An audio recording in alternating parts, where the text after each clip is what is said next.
help you understand marginal structural modeling, I'm going to be going through the steps of this method while also talking through a study that applied this method. This study comes from work that our faculty at the ALACRITY Center conducted to evaluate the Medicaid health home waiver in Maryland. To make sure that you understand the example and that it makes sense, let me first provide you with some background on the policy that we were evaluating, the data that we used, and the challenges to our analysis that we tried to overcome using marginal structural modeling. Then I'll talk through the exact application of the method itself. The Medicaid health home waiver was created by the Affordable Care Act, and it allowed states to have enhanced funding to create health homes for Medicaid beneficiaries with complex health needs. States were given significant leeway in how they set up these programs and what populations they served. But in general, the goal of the program was to integrate and coordinate primary care, acute care, mental health care, and long-term care for whatever population that the state identified. By applying for the waiver, states were allowed to bill Medicaid for a set of health home services that included comprehensive care management, care coordination, health promotion, comprehensive transitional care, individual and family support, and referral to community and support services. Unsurprisingly, many states chose to apply this waiver to their Medicaid beneficiaries with serious mental illnesses.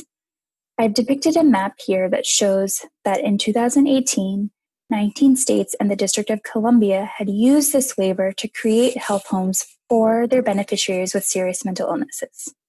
Maryland was one of these states to do so and implemented their health home model in their psychiatric rehabilitation programs, or PRPs. This model began implementation in October 2013. Because populations with serious mental illness receive a majority of their services in mental health settings, there have been recent efforts to really break down silos between the provision of physical health and mental health care.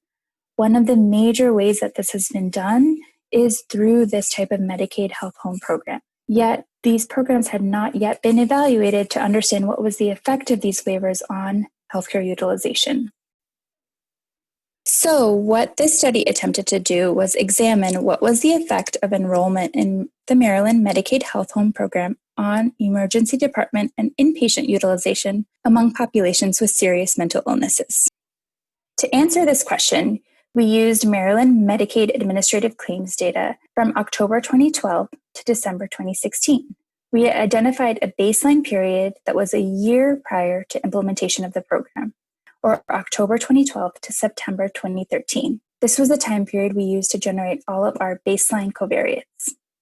Then we had an analysis period starting in October 2013, or the first possible date of enrollment in Medicaid's health homes, through December 2016. So a little over 3 years post-policy implementation. Our sample included individuals with serious mental illnesses who were receiving services at psychiatric rehabilitation programs and who were ages 21 to 64. This gave us a total sample of about 12,000 individuals.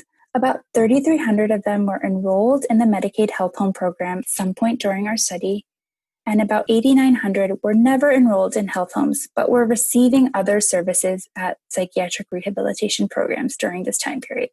About 14% of our sample were censored, or meaning dropped from the sample at some point in the study due to disenrollment from Medicaid. And the data that we used was set up at the person 3-month level.